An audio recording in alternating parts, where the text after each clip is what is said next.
Israel inatumia vita ya kisaikolojia dhidi ya watu wa Iran. Abbas Aslan, mchambuzi wa masuala ya Iran anayeishi Tehran, anasema Israel inaendesha vita ya kisaikolojia nchini Iran kupitia mauaji na vitisho vikali.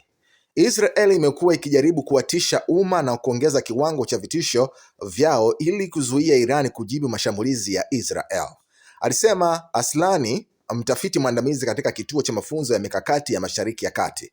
Lakini ukweli ni kwamba Irani hadi sasa haijaja kwa nguvu zote bado, kwa sababu wameweka wazi uwezekano wa Marekani kujihusisha katika mzozo huu.